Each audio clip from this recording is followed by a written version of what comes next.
All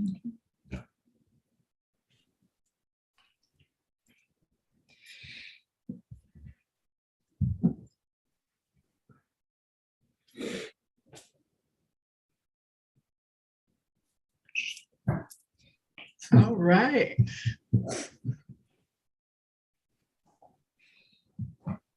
Welcome, welcome, welcome. We're getting everything set up here. Waiting for my little feedback loop to let me know. All right. Oh, there it is. That lets me know I'm live. We've got the chat going. It is Wednesday, June 15th, and I am so excited for date night. So there's Tanya popped in the chat room from Koopa's Gourmet, and thank you for moderating the chat. If you all have anything you want to ask or talk about during this live, she'll be the one answering you. And, we're ready, I think, to get rolling. We got a lot of crystals to talk about and lots of things to share. So we'll get going. She says, happy hump day, everybody. Hump day, right? That commercial still resonates. So my name is Joelle, and I am the Vibrarian. I am here for another evening of fun, sparkly, shiny things with the Crystal Matchmakers, Alka and Mark. Hi, Alka. Hi, Mark. Hi, Joelle. Happy hump date night. Yes, I'm so excited. I mean, it's like a little Saturday date in the middle of the week, so let me go ahead and put my little recording back on so we'll be able to get this archive going to our other platforms. All right. So Alka and Mark are the Crystal Matchmakers. If you missed our last month's date night, it's still available here on the Vibrary YouTube channel, and there are still crystals that were mentioned in our eligible crystals and crystalettes that are still waiting for their perfect match. So you can definitely go back and check out the specimens that we shared in this evening. We've got some new goodies. Last time, Mark and Alka, you were just getting ready to go to a crystal show. So I can't wait for the news and update about that. We've got some stories to share about crystal connections and some crystal stories that actually emerge from members of a community that Alka, you help facilitate as well. So we've got a lot of things to talk about. And so I'm just going to keep on going and keep on rolling. Alka and Mark, how are you? How was your crystal trip? Oh, we are great. It was a little overwhelming, as these trips tend to be. Oh, did you buy a lot? I mean, did you come home with a car full of things? Well, Mark gives us a budget. Sometimes I feel there's no point because we always end up blowing it. And sometimes even on the first day. And because of the pandemic, right? A lot of the shows in the past years didn't have as many vendors, especially not international vendors. And so this year, the international vendors came back to the show. Mm-hmm. So the great thing was we got to meet our vendors from Madagascar, from Peru, from Brazil, from Uruguay, from all of these places, and get crystals directly from them. So that was one of the biggest highlights of the Franklin show and the show we went to in May. And we also decided that we're going to the Denver show in September. So yeah. Oh my gosh, I'm sure that the energy of all those crystals and being in one place is a thing of its own. And then all the crystal lovers and the people who are there, it's like a separate kind of thing. It would seem like you're really probably charged up with all of that good juice happening. Yeah, I mean, I'd like Mark to actually talk about his experience because, of course, being coming into this world over the past 2.5 years, I'd like to hear his viewpoint on how he feels with all of that crystal energy. Well, Denver was a little bit overwhelming. It's the second largest gem show in the country, and there's a lot to take in. And when you get there, you basically operate on a sort of an adrenaline rush. Mm-hmm. You're surrounded and you're raring to go and make special finds and meet a lot of people and talk to many different vendors. And it's a lot of fun, and you find a lot of very special pieces, meet a lot of great people. But at the same time, as you can imagine, you do it the first day, the second day, the third day, and after that, it gets a little bit tiring. So you kind of need to step back and regroup, and then come back at it fresh, because it takes several days, even up to a week, to get a good handle on a show that size.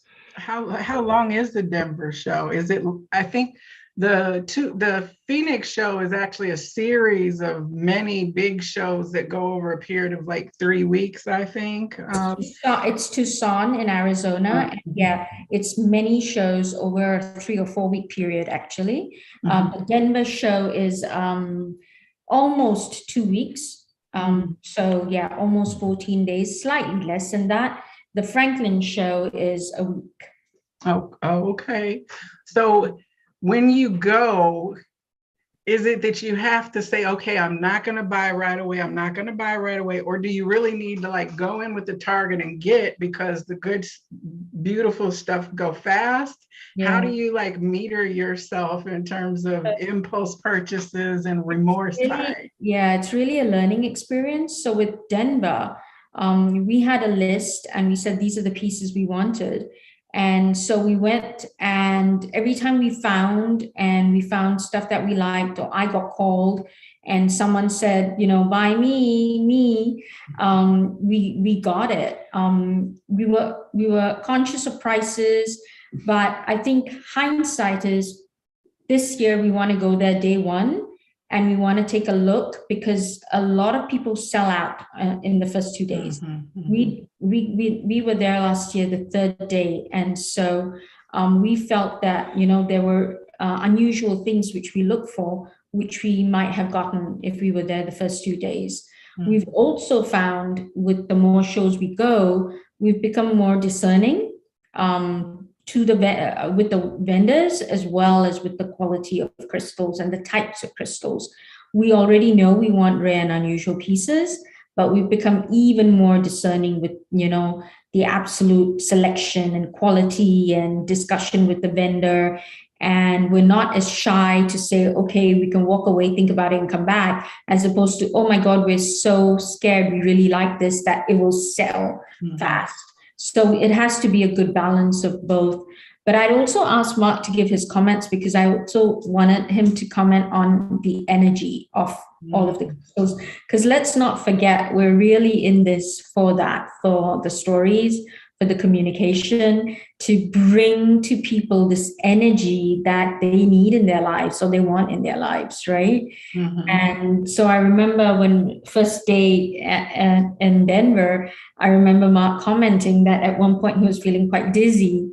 And I said, yeah, let's ground you, because this energy is now getting really, really, and he'd feel hot, he'd get spots where he'd feel really hot. We both got thirsty a lot. So that's another thing when you're surrounded by crystals. There's, you constantly need to hydrate yourself, because it takes on a lot of energy.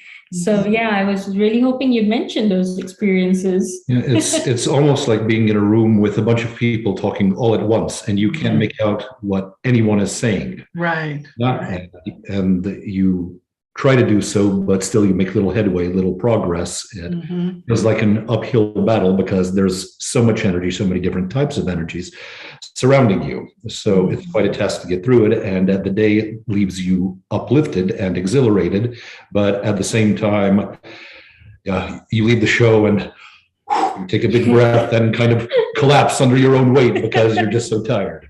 Yeah, I can imagine that, because I've been in restaurants that you're absolutely fatigued by the time your little hour and a half or 2 hours is over, from trying to engage the people that you're there with, and then because of the room ambient noise that's happening for people who are energetically sensitive, which I think are more people now than what used to be. It can be very draining. I have one friend, she's a Pisces, and she always winds up being over here like this. She just shuts down, and she'll take a nap. If there's 7 or 8 people, it's like after 30, 45 minutes, she's just gone, from it. But I listened to a guy on YouTube who lives in Tucson, and he said that, him and his team of people were doing a lot of astral work during the Tucson show, because he was saying it opens up a portal and that it draws all kinds of energies because of the vibration that's there. And so wanting to clear things that are coming, that's kind of what him and his team of light workers do, is clear the space before and after and during big events like that bring people together. So I thought that was interesting too. That is really awesome work to do that. Yeah, I'd like to know who he is, because that'd be very interesting to learn more about. Because there's more and more of that happening with regards to portals opening, and people not knowing how to carefully account for, the energy of those portals, what comes out, what goes into it, and how to clean it and how to work with it. I had a situation like that. I had made a crystal grid that I ordered, from a crystal purveyor online. And I did the grid, and, it had a portal, the center key. Yeah. And I didn't realize that it was more open, I think, than what I thought. And so, I was doing a lot of traveling at night myself. And then my roommate in the room above me would get bleed over me in her dream time, telling her messages and things like that. And it's and then I think it was Glenda said, yeah, you got a portal. You need to look at your portal there, make sure that you understand. It was supposed to be like a love portal, you know what I'm saying? But bringing grounding energy and whatnot. But I guess it was more open-hearted and needed to have better boundaries. So. Yeah, with crystals, especially when you're doing this kind of crystal work, it's always good to ground yourself and even build a circle. And by circle, I mean, surround yourself with protective crystals so that whatever you're doing then doesn't bleed out into, your other portions of your life or into other aspects of your life, especially if you're doing portal work. So it's always best to protect yourself. It's always best to ground yourself, and crystals can help with that. You mentioned at your, what was your show the other day called? Unearthed. Unearthed. Yeah, I was at your live, and you were showing some Pieter site. Yeah, because it's PIE, right? TE. Yes, but it's pronounced Petersite. Oh, Petersite. Okay, I was putting an extra syllable in it. So you were talking about that, and we were talking about also black tourmaline and obsidian. And so one of the crystals that I keep in my bedroom and also around is black tourmaline for clearing and protection.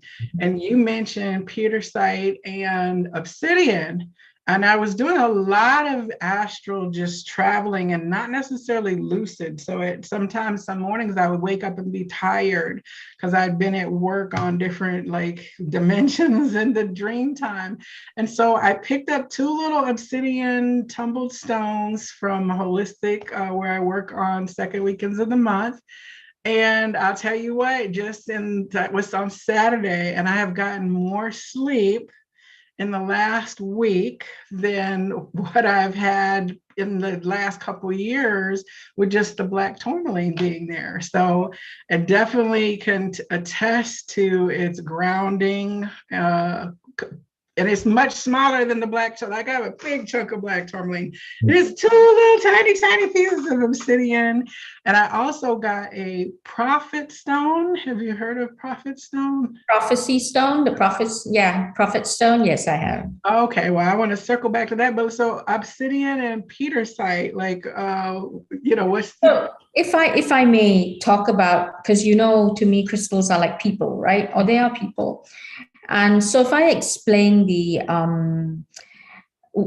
black obsidian versus the black tourmaline versus the obsidian. Now, if you think of black tourmaline, you think of a bouncer at a nightclub, right? Has to be alert, has to, know what's going on, has to be on the ball, and he or she big, imposing, and they're there, they have a role and they take it seriously. Mm-hmm. And that's kind of black tourmaline. So if you think of black tourmaline, and so you have this big black tourmaline, in your bedroom, you have a nightclub bouncer in your bedroom. Like Mark.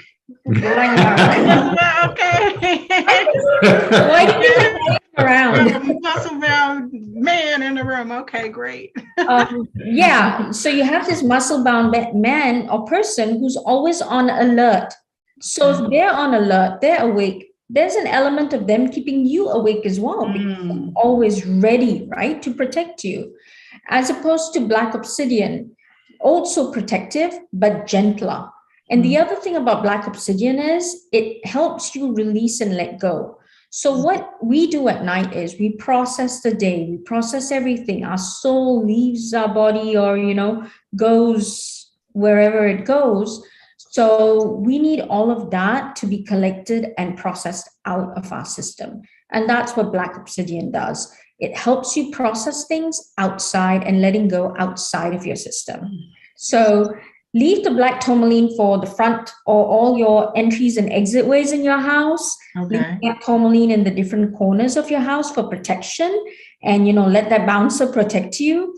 But where you sleep, Black Obsidian. Where you work, if you want, Black Obsidian as well. It doesn't put you to sleep, but it helps you process. Okay, that's good to know, because I did get it at a time when I had experienced some very aggressive, negative energies during the dream time, and it was definitely shown to me that it was for psychic protection against intrusion. So that analogy of the bouncer, I was like, yeah, that's what I needed. Yeah, so you can see the correlation. So that's what you needed at that time. You needed the bouncer, you needed that protection, right? And then when you don't need that anymore, move the bouncer to your front door, because we all still need, I mean, this house is protected by black tourmaline everywhere, right? In fact, the fact that this is my real life black tourmaline, but I cost a lot more than the tourmaline. Yeah, you eat a lot more. Yes, I can attest to that. And so, yeah, you need the black tourmaline, but everyone who, wants crystal in their lives or needs crystal in their lives, or crystals walk into their lives, or we match crystals, we have to hear your story as well. Kind of, sitting down and having a consultation and saying, okay, don't tell us the symptoms, tell us the story. Because sometimes you treat the symptom that may not be what you need. And crystals are so much more extensive in their healing capability that we want to hear your story and then say, yeah, we think this is what you need. Or sometimes the crystals tell us, the crystals go, I want to go to this person, or I want to go to that person. And so, yeah, we need, in everything we do, we need to understand the full story and not just what the symptoms are.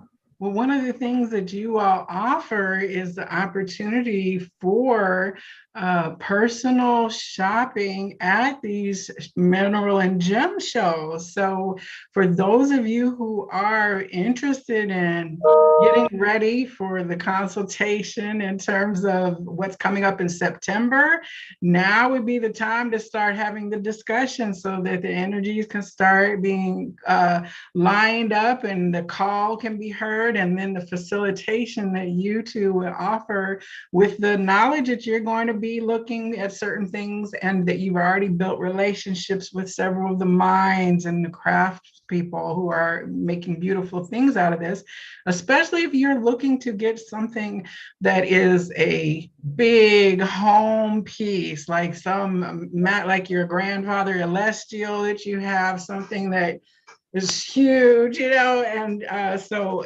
that kind of, if you're going to invest that kind of money, then you definitely want to have a reputable connection to interface with you and that purchase, that vendor. So I think that's awesome that the two of you offer those services. So we'll definitely put your contact information below for the people who are wanting to have a more intimate buying experience. I did that with a car one time. I went and got a car broker to go get me the exact car that I wanted that was older, but I I needed it to look like a certain thing, and they got it, got great price on it, and checked out the engine and all this stuff. So I got what I wanted, and it did really well for me for many years. So you too offer that same kind of service, concierge level service as well. It's beautiful. Now, obsidian and tourmaline, quickly, do they need to be cleared,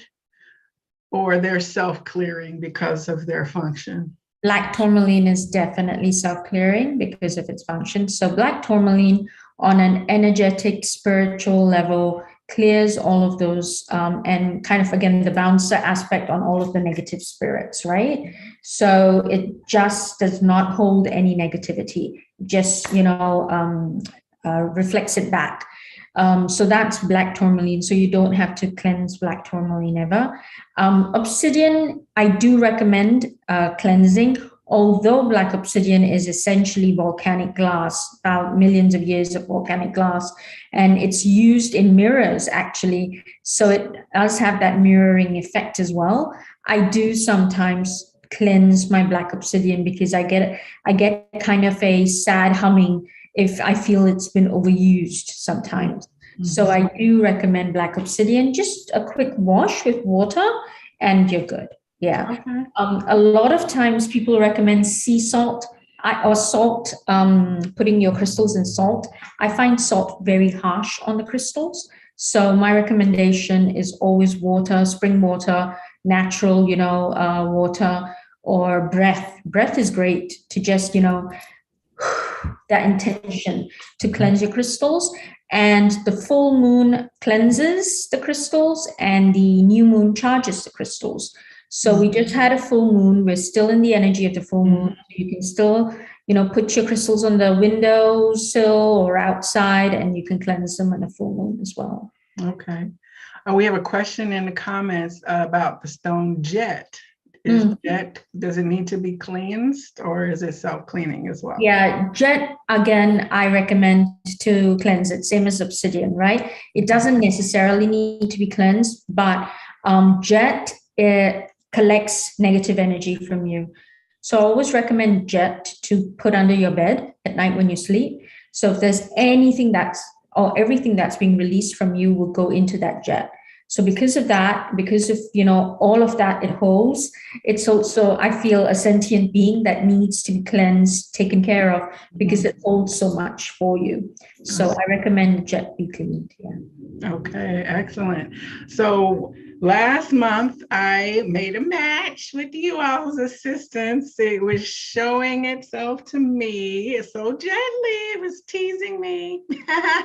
And I took the bait. Okay. And so I brought home a beautiful garnierite, which it's so calming when I hold it, especially when it's on the cool side.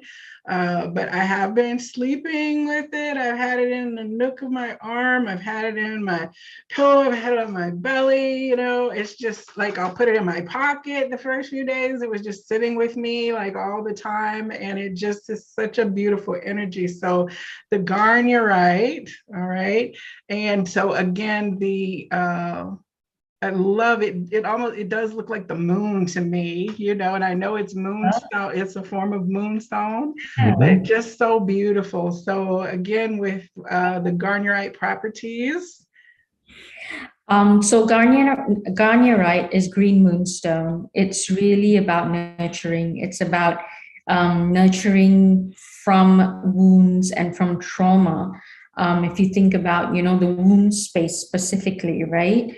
And what emotions lay in the womb space or are associated with the womb space between the sacral and solar plexus energy centers, garnierite is very healing, very nurturing, very protective of that space, especially if you've been wounded and all of those wounds, all of the remnants of those wounds and trauma sit in that space. And this is what nurtures, healing, loving, almost like a protective nanny, if you may, combing your hair, telling you everything's going to be okay, taking you out for walks. That's what I call garnierite. It's like your protective nanny. It's beautiful, beautiful. So thank you for my Oh, match. It's she just looks really gorgeous. happy with you. Oh, So I'm just Great, so great excited.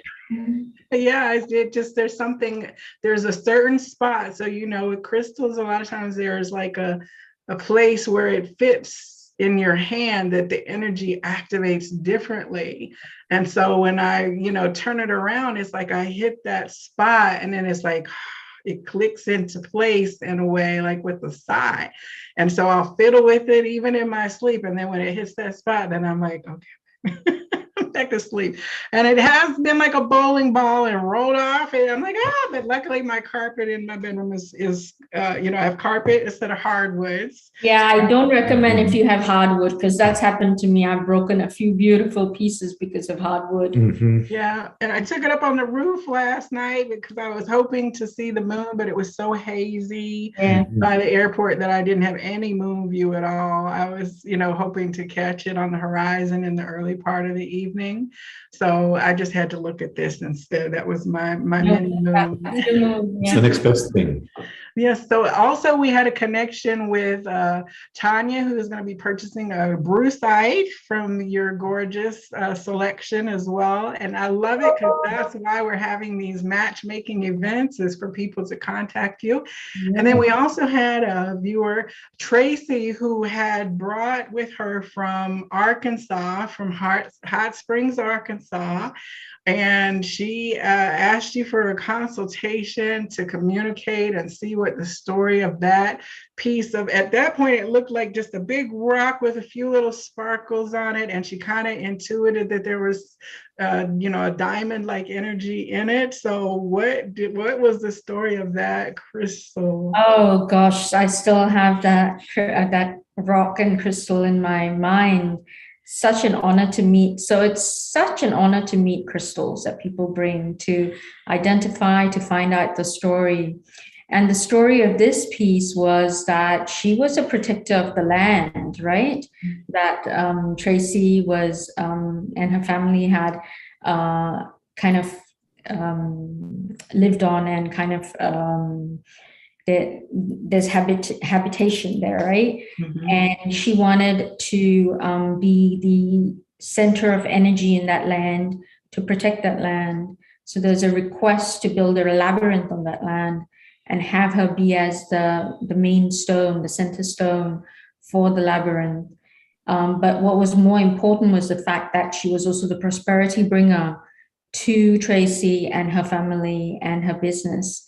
And that once she wanted to travel with Tracy where she went and to spread that. So in knowing and learning and understanding, and the message was that prosperity is not just yours, prosperity is to be shared. So you shouldn't just keep your prosperity to yourself. So she was a bringer of prosperity, not just to Tracy and her family, but she wanted to travel with Tracy because she wanted to help us spread that prosperity and spread that message. So really so humbling and so beautiful to be able to meet with that, beautiful, beautiful piece. Yeah, I mean, that was awesome because you would think it was like just a chunk of quarry stone. You could see it had, like the crystallized points kind of emerging from it. But within that, and it was like not to bust it open to see then what was in it. You were able to have that conversation to keep it really and keep her intact. Yes. In a way that was intentional, rather than scattering her energy out in the quest to find something more valuable than what she already was presenting. And yeah, that's the message too, that she's valuable, right? You didn't have to break her apart to find that prosperity and that value. That value lives within her and it needs to be shared. And I think that's a human message too, right? It that is. I was just thinking that. Yeah. lives within us. We just have to, trust us, have faith in ourselves, know it, and then share it. Gratitude and prosperity are two things that need to be shared with everyone. It's not meant to be kept to the self. Mm-hmm, mm-hmm.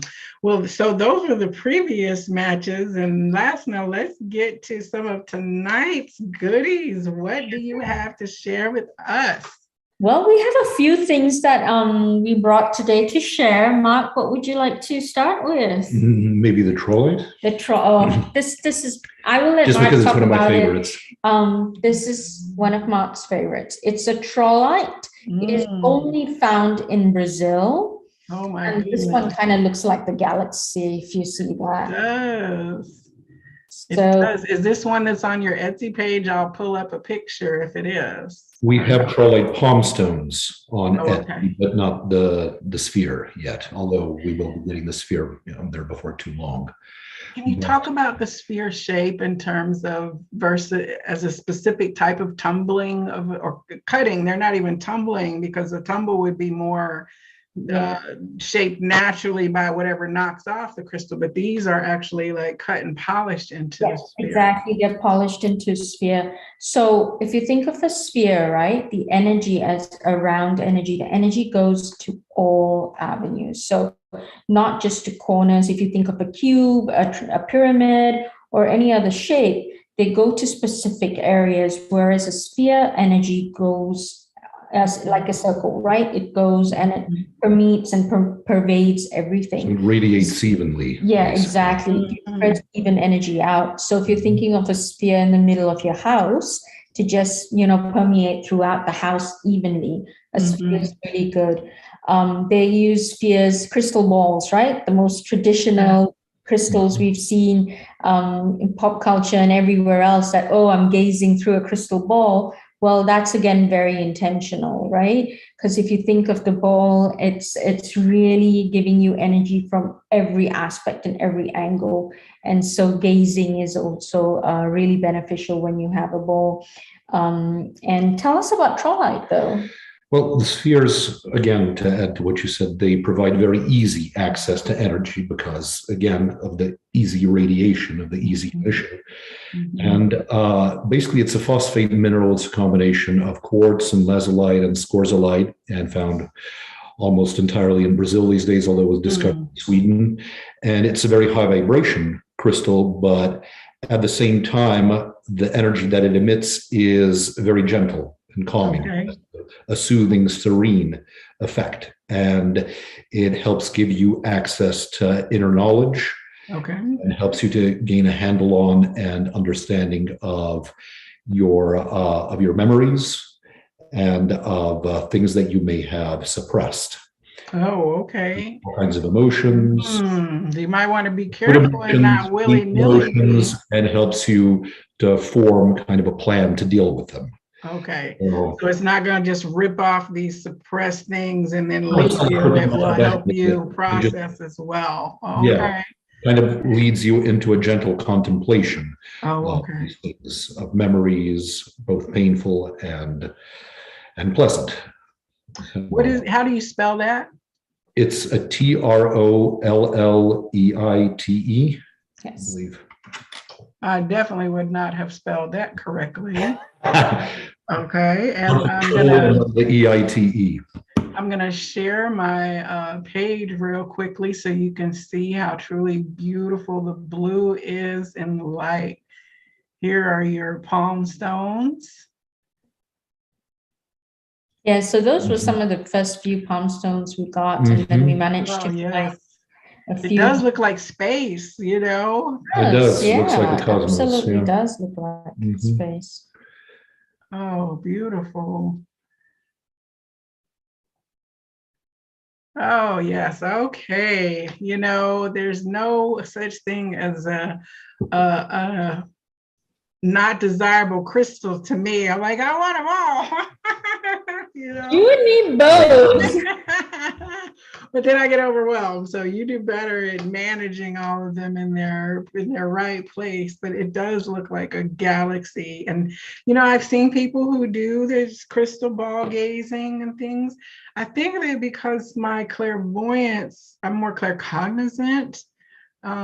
So like my clairvoyance is during dream time when I'll have precognitive or visual type things. So when I've done that, it hasn't necessarily, I'm like, what is it? You know, I feel like it's kind of like a pendulum. Pendulums don't necessarily work for me either. Everybody kind of resonates with different divination tools. Oh, But I yeah, always yeah. wondered that because I've seen people just begin to, you know, focus and then all of a sudden start telling things that were like, well, that's true. Yeah. How'd you see that? You know, and sometimes they talk about like seeing different things in it. And other times you can tell they're like just kind of receiving rather than watching a movie Yeah. within the sphere itself. Actually, if I may, just one little class teaching tip for crystal gazing. If you find trouble meditating, because a lot of people say sometimes they can't meditate because they have a to-do list in their head, or if you have a crystal, those of you who do, just stare at it, and like you said, look at the patterns, look at whatever it is, just keep staring at it, and you'll find very easily you'll go into a meditative state without having your to-do list or anything. So that's really how crystal gazing started, right? Just from that perspective. And that's when then you, as you said, that cognizance of the stories came. Those were visual, see pictures, see shapes, see the stories. Some hear the stories, some know the stories. Just practice that. And that's one way of getting to know your crystals really well as well, because they each have their own story. They have their general qualities, but each piece has its own story based on where it came from, how it was processed, how many hands it touched. Each one of them has their own story. Are there any crystals that are like not necessarily best for the meditative facilitation? I always recommend, if you're looking at crystal balls, I always recommend a clear crystal ball with inclusions. If you use the quartz, clear quartz, rose quartz, amethyst, citrine, any of these, get one that has inclusions. Then what you can do is actually focus on the inclusions, and that takes you in that meditative state. So even like with an amethyst, you see there's so many inclusions, right? So just focus on the inclusions. I know you can see the light is catching it beautifully. Wow. And the inclusions, and just focus on that, and that just, it almost feels sometimes you go inside the crystal and kind of bask in its beauty and in its glory of. Now, is that one naturally faceted, or it's cut? No, it's cut. This is polished. This is definitely fully polished. We have another piece here. This is, you want to hold that? Sure. This is a little heavier. This is polished at the top, but then this is okay. Yeah. Yes. Yeah. So these are amethyst scepters. Scepters can be used as wands in practice, or to direct energy in any way. So this directs energy in whatever way you want.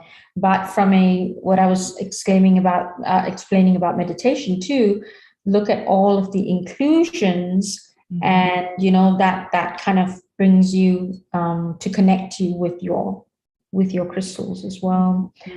These amethyst ones are from Brazil, and they have a little bit of smoky in them as well, which is really great for connection to higher wisdom. But the thing about amethyst I love, and I know, everyone says, oh, amethyst is one of the common crystals. Sometimes it's the common crystals that are the most, beneficial and powerful. And amethyst specifically and the theme of protection is a protection stone as well.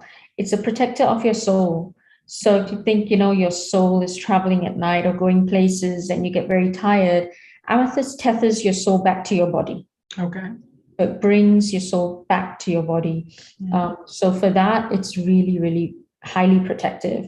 I have amethyst, and again, I have amethyst with black tourmaline on every door, because while black tourmaline is my bouncer, amethyst is kind of like the hostess. Not hostess to let you come in, but hostess kind of find out a little bit more about you, so that they know what you're about before you enter the house.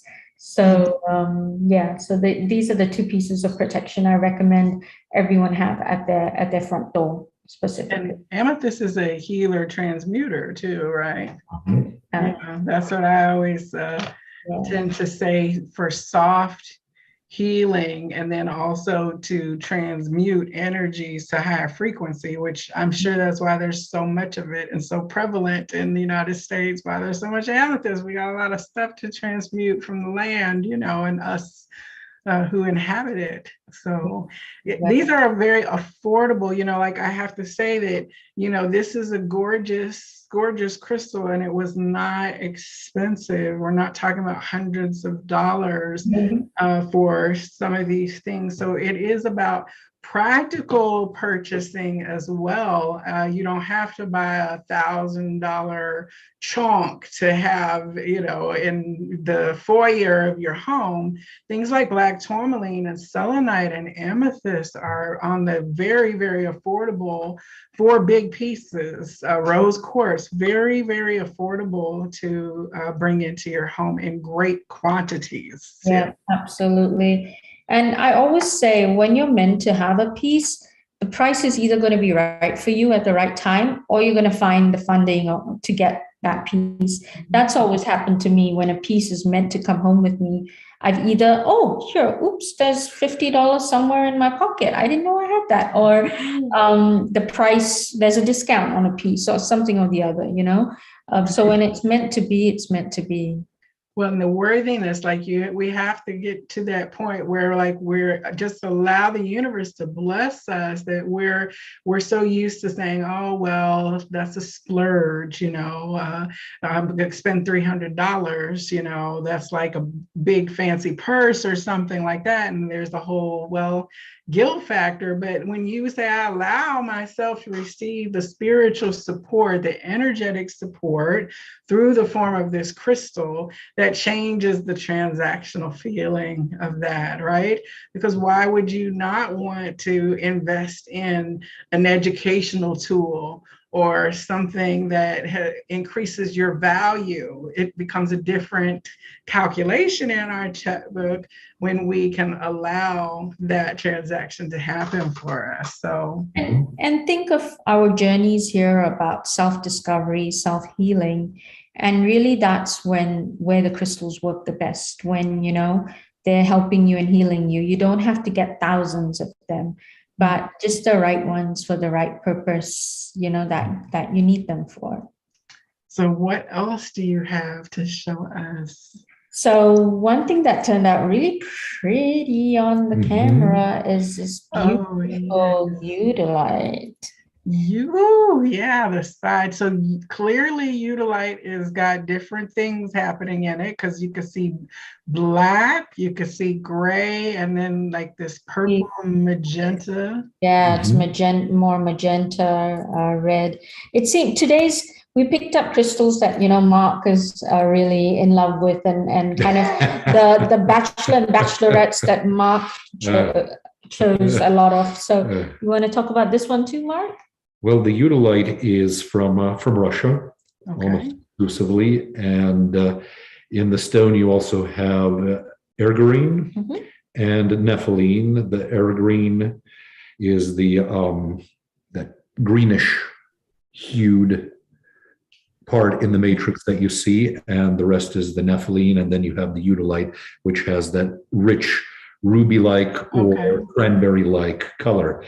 And it activates the heart chakra, kind of also instills lots of self-confidence and helps empower yourself, gives you the capacity to speak out, and also improves your analytical ability, and just gives you the fortitude and wherewithal to overcome problems big and small. So a corporate person, this would be good if you got some things that you need to put forth, some elevator pitches and some conference things. This would be a great stone to support you in being able to do all that successfully. Yeah, no, absolutely. That's beautiful. One thing I've used utilize a lot for with my clients and patients is around heart chakra healing. It also helps when combined with morganite, it helps pull out the deepest of grief, not just from this lifetime, but from previous lifetimes as well. So, placing it on the heart chakra for 30 minutes every night before sleep as a practice, 7 days in a row, you'll already start seeing a change of how it will start pulling out heart chakra grief specifically. We also have these, polished palm stones. Polished forms too. Okay. How do you spell that? EU. Eudialyte. Ilyte. That's why I didn't find it on the page. Spelling is everything. Okay, let me share this picture too. Because I was like UDALITE. That wasn't it. So okay, here we go. I'm opening up your page. Here we go. Thank you. Oh, yes. Beautiful. It's just beautiful. And the rough piece itself is just so, look at it really responds to the sun. Yeah, it's so beautiful. Oh, wow. Yeah, now the green comes out better than but the look at that. Yeah. Yes. That's a sizable piece too. Yeah, it is. Fits nicely in the palm. And I think you had another. Oh, that's a larger piece. A lot more of that red udilite. That gem. Oh my goodness! You can see that clear, real piece in the magenta. Yeah, look at that. Now, see, all of that, if that were to be tumbled, what would be remaining would be just a fraction of that size, if you tried to do anything to it, and you'd lose all that crystal matter as exactly. You lose all of that beautiful matrix too that it comes from, which is the other conundrum of getting polished pieces, right? How much of the actual, crystal and the energy of it is gone or wasted. A lot of the times so we get a lot of our pieces from the folk who actually do the tumbling, and then they always explain to us that a lot of the polished pieces sometimes are several pieces as opposed to just one large piece like this, that they wouldn't do one large piece just to take this out. So you can see that there are differences, between the polished and the rough, but I also find different people resonate with different energies. With the polished pieces, the energies is more consistent, whereas with the rough pieces, the energy is a bit more, sometimes it's really strong, sometimes it's softer. It's not as consistent as a polished piece. Well, I would say I'm not going to stick something like this in my bra. You know what I'm saying? Carry with me. It's not going in my pocket. It's not going anywhere. A little like rough selenite, definitely get something that is smoother because it goes, along better. So you sacrifice some of that for depending on usability, right? Okay, so what other beautiful crystals? Well, while we were talking, were these from Franklin? Were these from your Franklin? The amethyst was from Franklin. Yes. And the udilite was from Denver last year. The rough udilite. In fact, it was a vendor from Russia, and we just bought his whole pile from him because, we found that udilite just so unusual. This other amethyst, so this is known as Veracruz amethyst. It's from a specific mine only found one place in the world, Veracruz, Mexico, and its energy it really vibrates at a very, very high level. It's associated to the healing of the upper chakras, the Alka. I could feel it when you brought it up. I could feel third eye and the crown. Yeah. Yeah, very, very powerful. And this is from a vendor from Mexico. They specialize in Veracruz amethyst. So is any part of that closed though? So Yes. it's getting more and more rare Depleted, these days. Yeah. Yes, you're That's right. to go around. Thank you for reminding me. Yeah. The Vigas mine. Yeah. now, is it actually cut at all in any way, or is that how it emerged and they freed it from the? Yes. That's how. So it came in different points like this. So look at this. And the thing is, look at the clarity, right? It's so clear. Oh, look at this. The clarity of this is just amazing to work with. So yeah, so they just unearthed like this and just cleaned it up, and then it came out in these shapes. You'll find several there's a bit of the matrix in this one here. You can see that.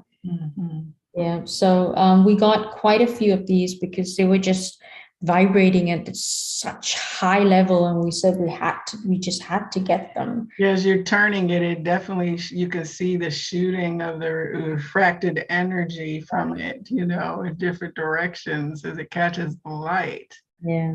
And so it is pale purpley. The lighting doesn't very purple. show. Yeah, very pale. Very pale. I mean, you can immediately see the difference in color. So it's very, very pale compared to just the regular amethyst. But again, from if you work specifically with channeling, Veracruz amethyst is an extremely powerful aid to channeling, for mediumship and channelers. So this must be why my head started going bang, bang. It's the only other thing is it kind of subdues you as well because you get into that mode, right? So I'm sitting here beside all this amethyst and this Veracruz amethyst, and I'm buzzing here because I just want to go into that mode. But we need to focus, which is good, which is why this is all a lot of his favorite crystals here today, so he can do some of the talking as well, or most of the talking today. No. I think it's balanced. It's nicely balanced, Mark loves candy. So a big sweet tooth. And so gumdrops. This reminded him of gumdrops. It does. What is it? It's lepidolite. Oh, okay. I've had some awareness of lepidolite. I think I have a piece or two. What is the lepidolite? Actually, if you see, it's very, very purple lepidolite, right? One of my friends, she's a psychic medium as well, and she calls lepidolite her Xanax. She says if there's anything that can calm her down, it's Xanax, lepidolite. So lepidolite is calming, very, very calming crystal. It does aid in sleeping as well. So sometimes instead of giving your child that spoon of Benadryl at night, if you really need them to sleep, you can put a lepidolite under their bed, under their mattress, or under, And it's like a purple. It's a purpley, right? It's purple, yeah. The different shades of purple depends on where in the world they come from. They range from a light lilac to a deep lavender to a deep purple like this. Okay. Yeah. And lepidolite's another crystal that pulls grief out. Very, very gently pulls grief out from your entire system and gets you to that point of where the grief came from. And, very, very useful. I remember, and my client won't mind telling you this, that I worked with a client who, had just lost their grandparents, and they were very, very close to their grandparents. So obviously that person was going through grief, but just, they came to me saying, I don't know how to get over it. I don't know how to get over it. So I used lepidolite on them. And specifically because lepidolite will get you to that level of grief, of understanding that grief, and then be able to heal from that. So in working with lepidolite on him, after the 1-hour session, he got up the table and he said, I just know it. My grandmother was she was there for me when my parents were not. And I am just terrified of that, using that support system. And I'm in grief because I lost my grandmother, but I'm also in grief because I've not just lost my grandmother, I've lost my entire support system, and I have a fear that no one has my back anymore. And so lepidolite kind of pulled that out, helped to get to that, conclusion. And so in that way, I mean, again, another crystal that, it's easy to get. It's not one of the $1,000 crystals, but so valuable in its healing message, in its healing abilities. Right. And then the gumdrop shape is just so much fun. Yeah, it is. It's very smooth. It's very fun. Every day. So the shape itself may not be meaningful, but it is something you can really, really enjoy. And it stands on its own. So it's useful in terms of putting, and you could use that in a crystal grid as well. Mm-hmm. Absolutely. Sure. Absolutely. I'm just showing some general pictures of lepidolite here. It's LEP. Instead of LAP. I know that because I tried it. So that purple that you're talking about, you can really see from these what's coming through. Yeah. And it's so interesting is nothing is random or accidental. A lot of my work this weekend with client sessions was dealing with grief. And I've been having a series of conversations on my podcast back in the late spring that was about grief and healing from that. We had like 3 different practitioners from various modalities come and talk to people about the grief that we can experience in loss of loved ones to loss of our reality or jobs or loss of relationship, many things. So both the people who I was speaking with this weekend had a father transition in the last 2 weeks and a beloved fiance in an accident passed just about 90 days ago, something like that. So very fresh in terms of their experience. And I will definitely be reaching out to both of them with this knowledge that I gained this evening, because I'm sure that's why you shared it. It's interesting that you say that, because the whole conversation around protection and around grief kind of has been a theme.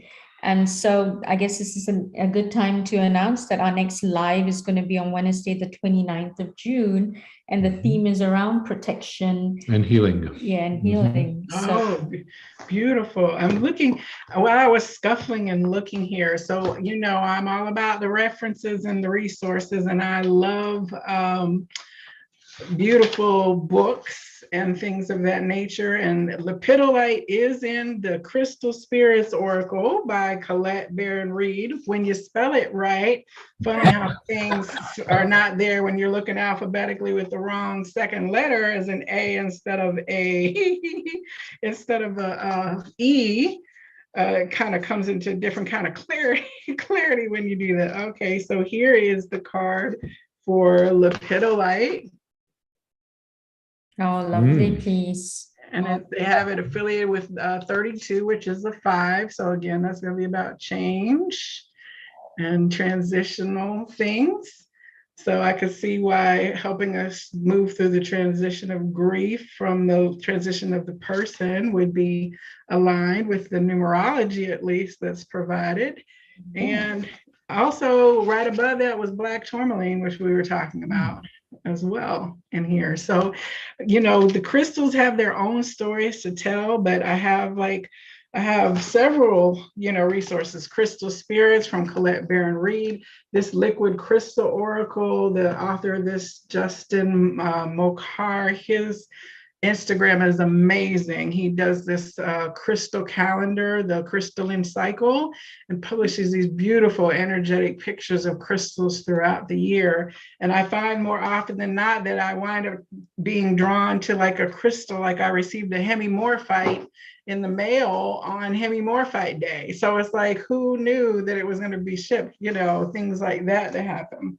But I also, of course, have reference books because I'm a librarian, and so it's very interesting. We got these books by Alana Fairchild, which are numerology and crystals and who's affiliated. So I always find that that's interesting because it adds additional layer to what we receive when other people are sharing what they've received, just like you're sharing what you received. And my experience with black tourmaline actually involved me like I appeared in dream time to a friend and gave her the name of the crystal and she couldn't remember it, but she said, you made me repeat it 4 times. 4 times. You said it's something, a lean, or something. I said, well, is it aquamarine? Tourmaline? She said, I think it's tourmaline. So I said, well, 4 times. Let me go find number 4 in my crystal angels for, and I look up black tourmaline and it's the psychic protection stone, which I had just experienced, kind of like a psychic attack. And in the dream that was showing me that I was having this encounter, the shrouded figure grabbed this like poisonous snake and twisted it off me and threw it on the ground. But I knew that I still had some poison in me because the fangs were still in me in the dream. So when I woke up, I called our friend Glenda, I messaged her and she was like, oh my gosh, somebody sent a nasty little booger towards you. Let me go ahead and take care of that. So she took care of it and cleared the energy. And it was like interesting because it talks about, in here, it talks about the angel Lahabiel, who is often seen as a figure shrouded in a black cloak. And that's exactly what happened in my dream, was this shrouded figure grabbed that snake and squished it. So, I'm like, all right, black tourmaline, that's my bouncer for real, in spirit and in truth. So I immediately, if my astral self appeared to somebody to tell them to remember the name to help connect the dots for me, I have to take that as divine intervention, and happily so. So I'm sending you messages to say you need me.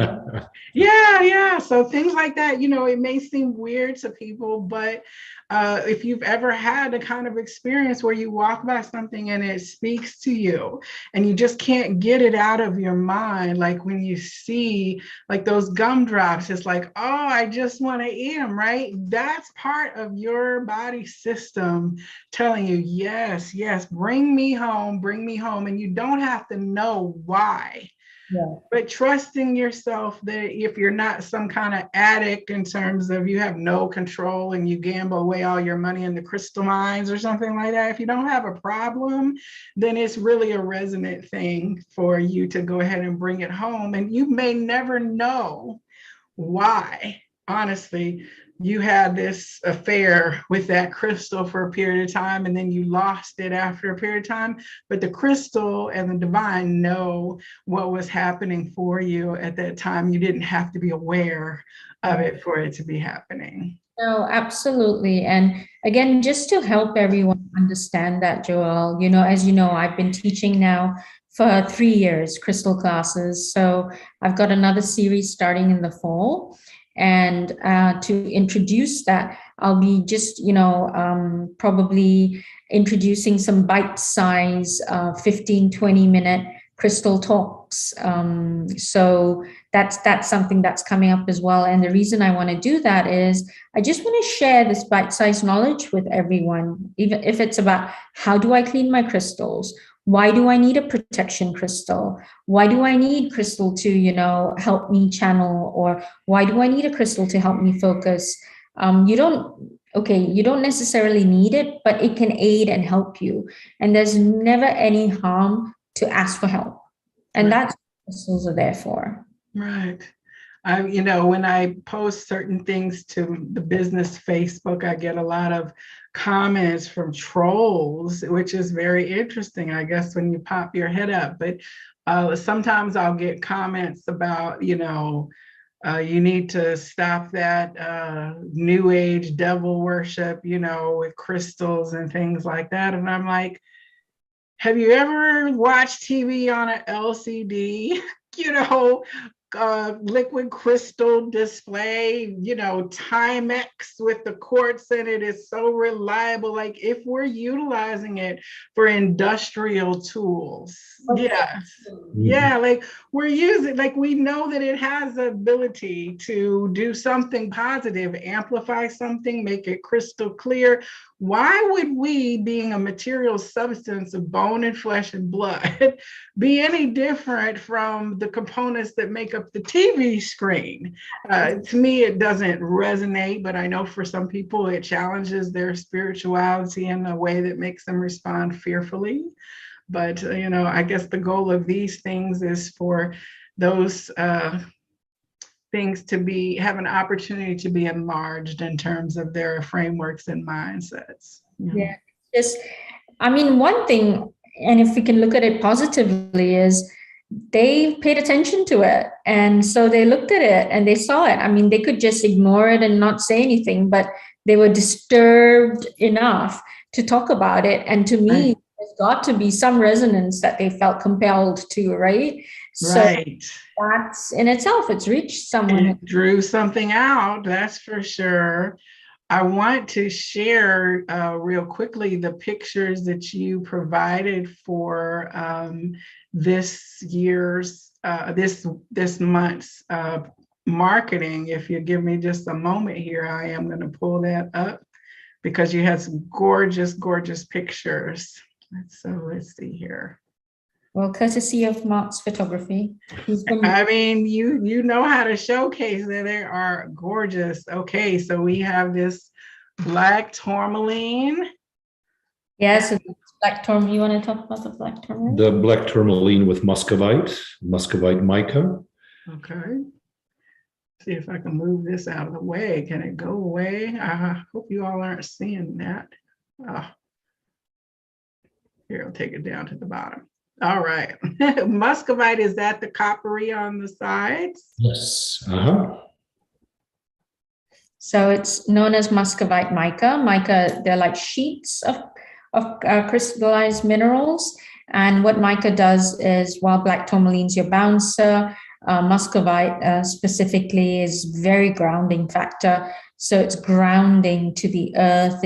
It's great protection for sacred space or for your altar, to keep it kind of on the ground for your altar, to ensure your altars always remain grounded and still connected with the earth while you're praying or meditating or anything. So basically, it exercises the action of the black tourmaline itself. And a lot of things out here, when I see artisans, they're saying they're using mica powder to make things like orgonite, and some of them are like dyed mica powder, which you would probably not want. You would actually want the mica comes in, because it's a mineral, it comes in a lot of different colors, but mostly metallicized. So brown metallic, gold, silver, kind of in those shades. You actually have lepidolite that comes in mica too, and it's a beautiful lilac color as well, and it's got shimmer, so it's really beautiful. Yeah. Okay, so you don't have to necessarily be thinking about, is it fake, dyed, chemically? It's going to just naturally bring that sparkle to, because I mean, this clearly is very coppery, but that's the muscovite. So I guess it could be the question would be to ask what kind of mica it is. Exactly. Okay. Let's see what else we have here. Oh, first I thought this was it mookaite? We're still showing the tourmaline with muscovite. Oh, okay, hold on here. Let me switch it over here. There we go. This is carnelian. Right. I saw that when it was labeled, but I did think it was like a jasper form, but that's golden, buttery carnelian. It's beautiful. It is beautiful, and it's got that druzy in the middle, but it's exactly as you described, buttery. Carnelian is I call carnelian your action stone. I equate it to the espresso of the crystal world. The action stone gives you energy. If you feel like, Saturday you have to clean the house and you really don't want to, you just put 2 pieces of carnelian in your pocket and you will go. You'll get the house clean, you'll run your errands, you'll do your groceries and everything. So carnelian's the premier action stone, and therefore it's also the abundance stone. So it brings you an abundance of whatever it is you're searching for. And what did you say that was in the middle? Druzy Druzy is kind of clusters of clear crystal, kind of very small clusters of clear crystal. So we call it druzy, and druzy is also associated with abundance. You want to say something? Yeah, it's energy giving properties. Don't keep it under your pillow if you're trying to sleep. Oh yeah, no. Oh yeah. You know, when carnelian came into my reality, it was working with, it presented in terms of working the energy of food imbalance, emotional eating, rather than, eating to allow that to be like the nourishment that my body was trying to pack on, like, through my eating habits, and looking to clear ancestral energies related to food lack that might have been operating in my present, related to overeating, and like to feeling food secure. It was to enhance that. Again, because carnelian works really strongly on the solar plexus energy centers. So everything you shared just now is associated with the solar plexus. And so carnelian works to heal at that level. Absolutely.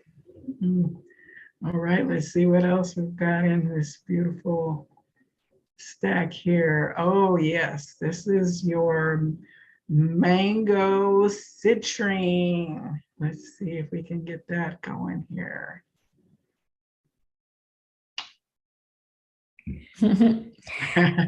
You guys are laughing. All right, what's the story? We love this citrine. Citrine from the Congo. This is natural citrine. It's not dyed. It's not heat treated. It's just pure natural citrine from the Congo. And we look at each other and we laugh because these citrines are they fly off our shelves. I mean, if we had shelves, they just fly off them because they have so much rich energy. And citrine is one of those crystals that do not need to be cleansed. They do not hold negativity. In fact, what they do is transmute negativity.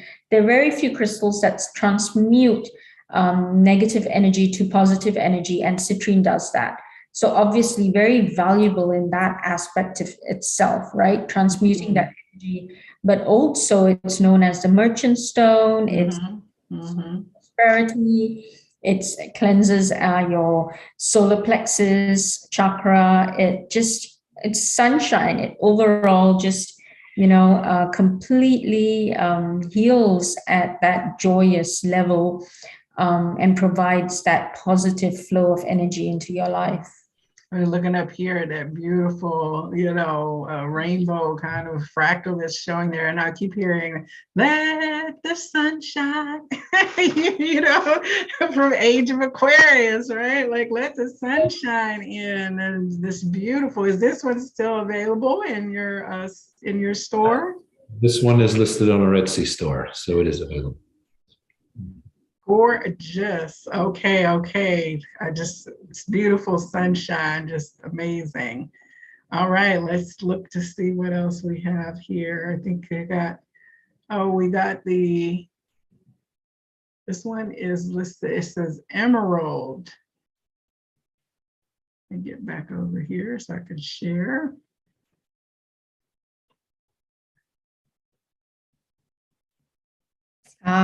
This is one of my favorites. These polished emerald on matrix came to us from Africa. They were the first polished pieces because, as you know, emerald is one of the softest semi-precious stones we have out there. So other than faceting for jewelry, they don't quite polish emerald because of the fear of breaking, and shattering the actual beryl, which is the green portion itself. But they managed to do that and create these freestanding polished pieces. So we were really excited when we got them. And of course, when we got them, I kept one for myself because emerald's my stone. And I was told I had to write about them. And it was so interesting just channeling all of the information from these emeralds and writing about it.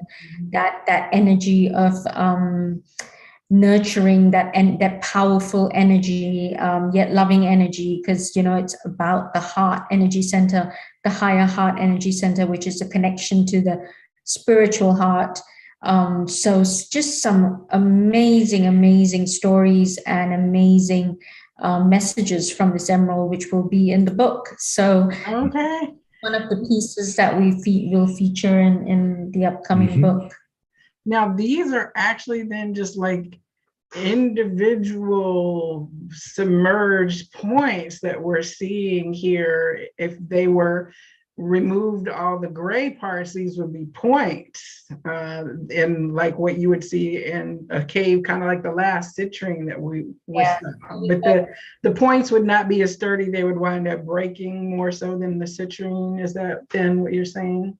Yes, exactly. So, but also know that, when you look at emeralds, polished emeralds as well, in order to get the perfect polished emerald for a ring or, faceted piece, you're probably paying $500,000 or $1 million, because it's very hard to find an emerald without a scratch in it as well, because it's so soft. So that's what the beryl itself will end up being brittle and breaking, and all of that. So all of this gray, and again, all of this gray is mica. It's grown on silver mica. Okay. The matrix itself is mica that it grows on. So this is kind of double, right? It's emerald and you've got the silver mica as well. So most people, when you're buying an emerald ring, you're buying a lab created emerald or a lab created, if you're just going to like the regular jewelry store? Depends on the price, really, because real emeralds, you can, like the Colombian emeralds, right? They were the first categorized actual emeralds, and they're the best, known as the best emeralds in the world, and most jewelry comes from that emerald. But you also have jewelry now, so if you can buy cheaper emerald, and if they say it's natural, there's emerald that comes from Brazil, there's emerald that comes from China, and there's emerald that comes from India as well. These are now all recognized emerald, and recently the African emeralds are also recognized as emeralds. Otherwise, emeralds were only known as emeralds from the Colombian mines. Everything else was known as green beryl. It's slowly been certified as being known as emeralds. Now, if you find an emerald ring for $100 and the emerald is a nice size chunk, then it's probably a fake lab created emerald. Okay.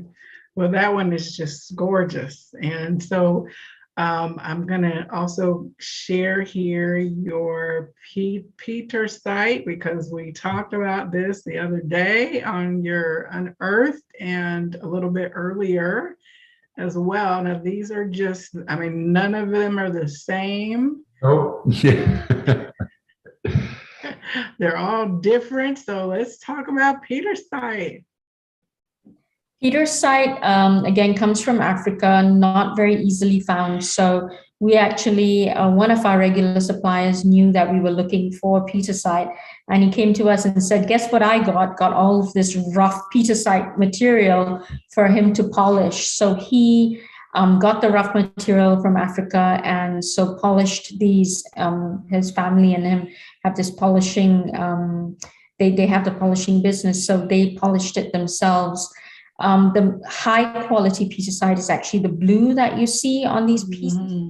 Yeah, that's the highest quality of petersite, and really truly very expensive because it's not very common. So we got these at a really reasonable price, because there's some blue in every piece, but no two pieces are alike. They're all quite different.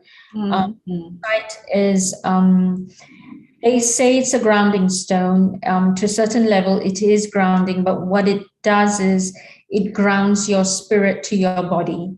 So it's not that it's grounding you to the earth, it helps to ground your spirit to your body. So if you do things like astral travel or spirit journeying, or like you mentioned earlier on, Joelle, when you said, your soul's traveling all over the place at night when you sleep. And I had recommended a Peter site so that your soul continues to be tethered to your body and remembers that it belongs to your body. So that's one of the biggest tasks Peter site can do for anyone. Okay. Gorgeous. I mean, and can I just say that, the choice of display bowl is perfect. I mean, of course I would not have like the budget to like do a Peter site like that in my house, you know what I'm saying, in terms of all those in the bowl, but I call into that reality for myself, okay, because that's just perfect with the natural polishing of the wood. It's so similar to the polishing of the stones because it's like the natural grain of the wood that it had in life. No two are the same. And that took an artisan to bring that shape into natural enhancement of its beauty, just like those stones. So it's just beautiful, beautiful. So let's see, we've got two more, of course, and we spoke a little bit about pyrite last month, so we'll spend less on that than the next one that's coming up to close the showcase here. Let's see. Okay, this is gonna knock the socks off. Woo! Oh, Woo! Right? Look at that. Oh, I have a little tiny. Oh yeah. Pyrite is just, I mean, it looks so surreal. It does not look like it's natural, that this is something that's come from the earth. So it kind of has that otherworldliness to it. Otherworldly quality, ethereal quality. Yes, it looks fake, like, it's like some kind of car part that had an accident or something. But I mean, each of these are amazing little, it's almost like a Borg cube or, some highly advanced technology that, houses people or something in some future civilization. We may find out one day that there was like sentient beings. They're like, this was our New York City. This is the New York City pyrite. We were all living in all these little high rises or something. It's just so interesting. Yeah, it does, doesn't it? Yeah. No, we're definitely looking out for more pyrite in Denver. We got a few more pieces in Franklin and they've sold. So we're definitely looking out for more in Denver too, because pyrite from Peru we found the best quality. The only other quality that supersedes that is pyrite from Spain, but that's very rare to find. Yes.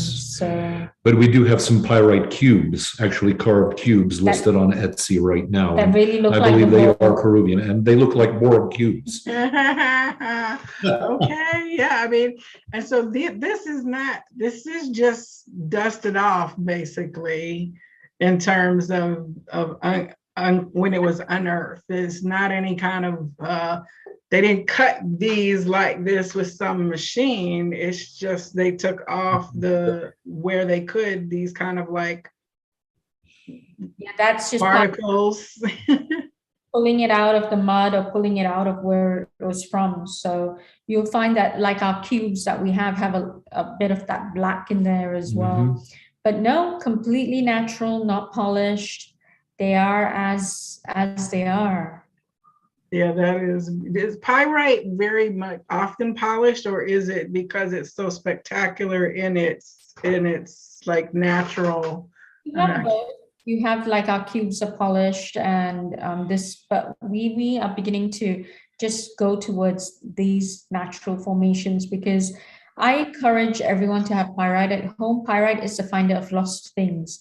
So especially if you're susceptible to lose your things, pyrite's really good to help you find that. But because it's good to help you find things, pyrite's also good to help you find lost pieces of yourself. That is some people talk about pyrite being about prosperity or pyrite will make you rich. But to me, what's more valuable about pyrite is finding lost pieces of myself or lost pieces of,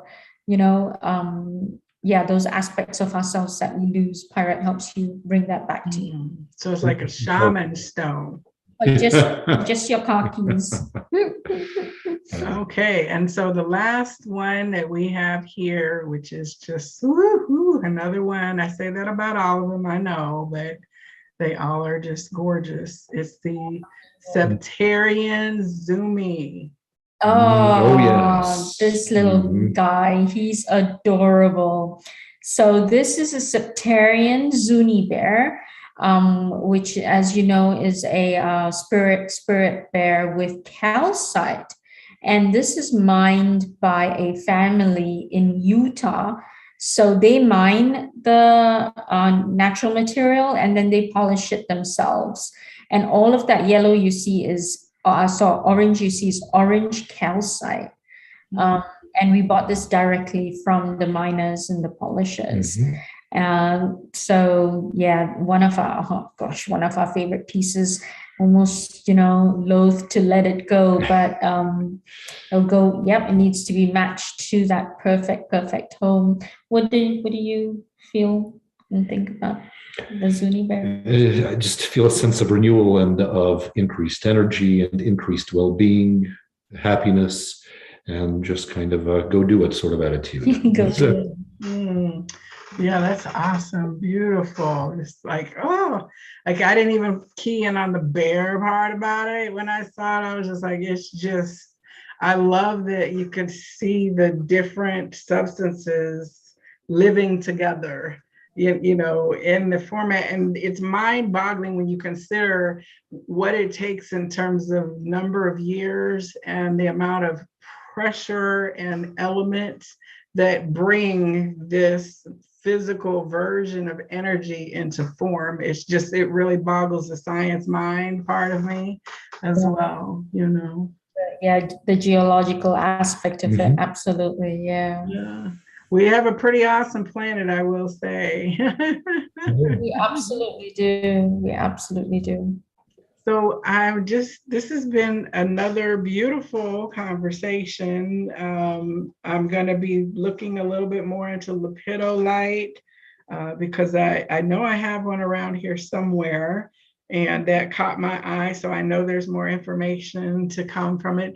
The beautiful part about your crystals is so many of them are beyond the beaten path that a lot of these guides will speak to, because they're not common for people to be scrying or getting readings on. You want to have rose quartz and tourmaline and a reference to work with as a constant spiritual message. So it really does lead more into the individual connecting with that crystal when you get outside of the book coverage, so to speak.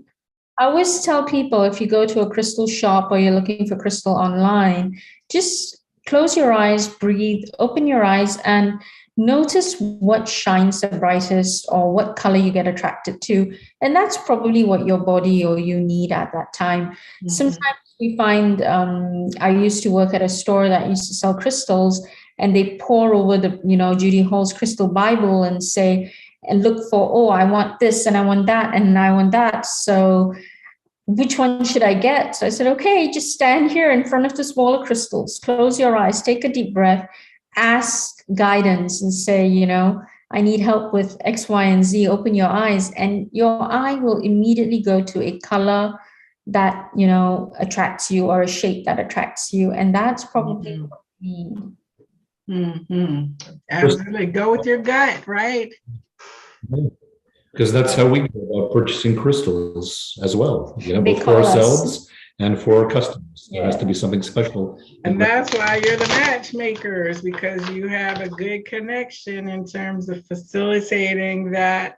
The person will probably have that same kind of, but it's kind of like when you're dating somebody, you might be attracted to somebody for some different reasons. So, as matchmakers, you could say, wait, don't put black tourmaline in your bedroom, put black tourmaline at your door, bring obsidian with you into bed. That's great advice right there. That's been very practical for me. I'm going to just get us a crystal card from my little happy little crystal wisdom deck here, simple deck, see what we got and what the final message is. You gonna draw a card too, Alka? I'll take out the round cards and let's see what comes up. All right. Yes, I love your round. Ooh, what is this? I think you guys have talked about this. Shatukite? Shatukite, and it is the teacher. Yeah, it is. One of our clients actually for personal shopping asked us to source for Shatukite at the show, and yeah. Oh, well, there we go. And it says, I have the divine wisdom of the universe within me, and I openly share it with the world. I mean, that's a beautiful message for this evening, for sure, because you are sharing your beautiful wisdom. Hey. You and Mark are both sharing, and I'm sharing a little bit too. Ooh, what's that? That says inner world going within with the Boji stone. You know, Boji stone. Okay. But also very similar to what your card says. So about going within, about inner wisdom, about trusting yourself. So very. Oh, yay. Beautiful. Beautiful messages. Well, I thank you for the teaching. I thank you for all the crystal energy that I absorbed just from seeing your crystals, which is a real thing. You know, you can look at a crystal grid, you can look at a crystal and receive the energy through the picture. It doesn't even have to be in your space. So that's one of the benefits of having these dates too. I just had like 6 or 8 great dates in one night. So what is your next event? Do you have anything on your calendar that's not already ongoing, that's open for people to connect? A live sale on the 29th of June. And for those folk who are in Atlanta, we have a crystals and tea party for our friends, like we did during the holidays.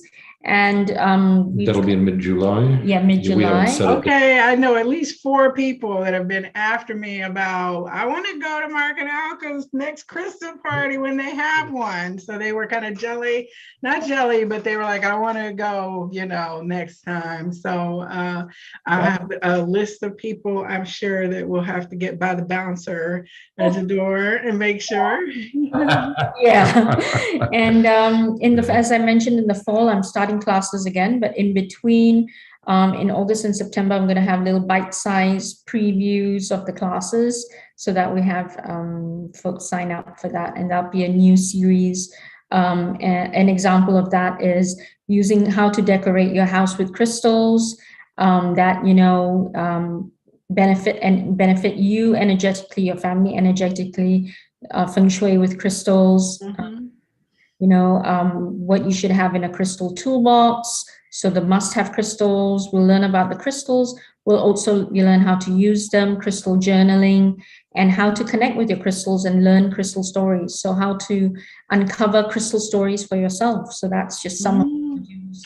Wonderful, wonderful. Please follow Shaman in the letter N, the city, and the Crystal Matchmakers on Instagram, because you can get all kinds of wonderful teaching and knowledge and good vibrational energy, and connect as well when you're ready for your perfect match. So connect with them. And Mark and Alka, I look forward to next month's hot date, and we will get it out there. And I'm not going to cheat on Garnierite this month. We're going to be exclusive for the next month or so. I'm not going to bring anybody new into the relationship yet while we're still bonding. I'm so glad you found her and she found you. And thank you very much, Joelle. This is so fun, and it's so always, learning, insightful, enlightening, and we hope that we can match you and your friends and all of our friends, as well as provide crystal knowledge and energy out there to the world. Well, you guys are doing it, Mark. Thank you. It's always great to hear your knowledge. You get into the composite crystals and all that, and I think that's great. To add to the conversation. It's like the perfect balance fuzzy wuzzy and like real and scholastic, you know. So I love it. That's how I am, you know. I'm fuzzy wuzzy, but I got my books. So, but thank you both and everyone. I wish you a beautiful, beautiful week where you just receive all kinds of prosperity and blessings, and that all of that spills out from your arms and blesses the world around you. The light in me honors and sees the light in you. Namaste. Thank Thank you you. so much for having us.